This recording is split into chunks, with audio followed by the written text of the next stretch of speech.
Old habit die hard, যেভাবে অভ্যস্ত হয়েছে সেই কায়দা তারা চালানোর চেষ্টা করেছেন। বহু ক্ষেত্রে ব্যবস্থা নেওয়া হয়েছে, অনেকগুলো ক্ষেত্রে, যেমন বালিগঞ্জের ক্ষেত্রে বললেন যে অভিযোগ নিতেই চায়নি।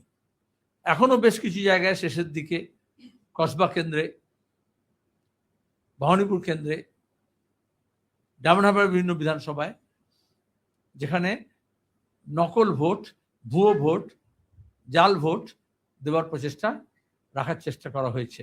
সেখানে প্রশাসনকে কড়া ব্যবস্থা নিতে বারবার বলা হচ্ছিল, কিন্তু অনেক জায়গায় দেখা যায় যে তারা বিজেপির যে ভোটটা আছে সেটাকে যেরকম প্রোটেক্ট করার চেষ্টা করেছেন, যেখানে শিওর যে বিজেপি ভোট পাবে না, সেইখানে এই তত তৎপরতা দেখা যায়নি।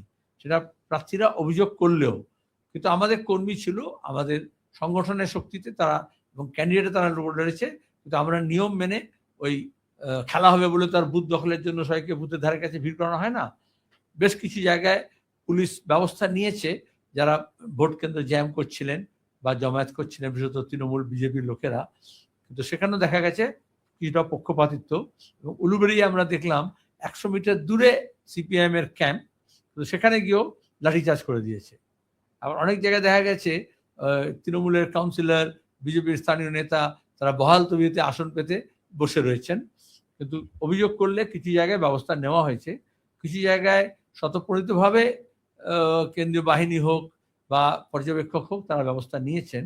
কিন্তু আরো বিস্তারিত আসলে আমাদের কাছে ইতিমধ্যে বিধানসভা ভিত্তিক আমাদের কাছে এসছে, যেখানে আমরা সারাক্ষণ ধরে, সারাদিন ধরে, সকাল থেকে অভিযোগ আমাদের যে কন্ট্রোল রুম, সেখান থেকে আমরা জানিয়েছি অ্যাসেম্বলি ওয়াইজ। তাহলে এত পাহারা, এত ডাকা করে সাধারণের, আপনাদের জার্নালিস্টদেরও আমাদেরও সব গাড়ি চেক করেছে, কিন্তু কালো টাকা তো উড়েছে গত কয়েকদিন। ভোটার বিলি করা, ভোটার মধ্যে বিলি করা, নির্বাচন কর্মীর মধ্যে দেওয়া, বিরোধী দলের লোকজনকে প্রভাবিত করা, এবং সেক্ষেত্রে বিজেপি এবং তৃণমূল উভয়ই কালো টাকার কুমির হিসেবে সেটাকে ব্যবহার করেছে। কিন্তু তা সত্ত্বেও আমি এটা বলবো যে সবটা টাকা দিয়ে কেনা যায় না। সব ভালো যা শেষ ভালো।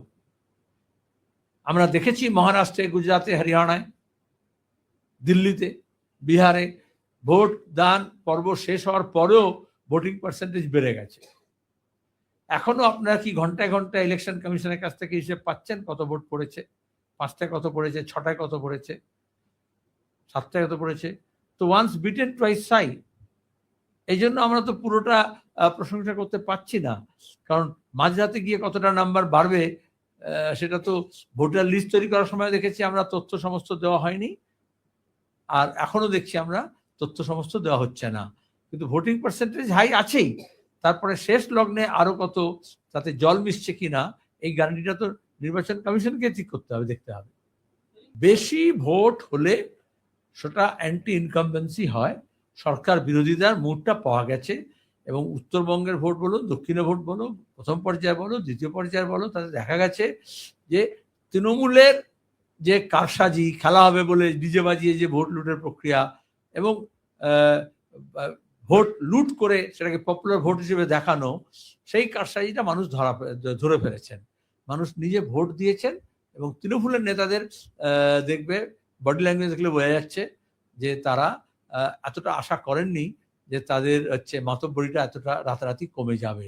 অনেকেই বিজেপির আশেপাশে দেখা পাওয়া গেছে, গত রাত্রেও দেখা গেছে, আগেও দেখা গেছে, ভবিষ্যতে দেখা যাবে। কিন্তু বামপন্থীরা এটুকু বলতে পারি, একটা চূড়ান্ত সফলভাবে আমরা প্রচার সংগঠিত করেছি, অনেক কর্মী বাহিনী নেমেছে, তারা ডেডিকেটেডলি কাজ করেছে, এবং আজকেও সকাল থেকে এখনো পর্যন্ত তারা বুথ আগলে আছেন এবং কাউন্টিং সেন্টারও আগলে থাকবেন। আপনারা যদি যারা ভোটের সময় দেখেছেন, রাস্তাঘাটে যখন দেখেছেন, সিপিআইএম এর বুথ ক্যাম্পে বয়স্ক মানুষদের যেমন ভিড় ছিল, তেমনি একদম অল্প বয়সীদের এবং সপরিবারের মানুষ উপস্থিত আছেন। তারা একটা লড়াইয়ের মানসিকতা প্রতিফলিত হয়েছে, এবং অনেকদিন পরে তারা নির্বিঘ্নে ভোট করার জেদ নিয়ে রাস্তায় নেমেছিলেন।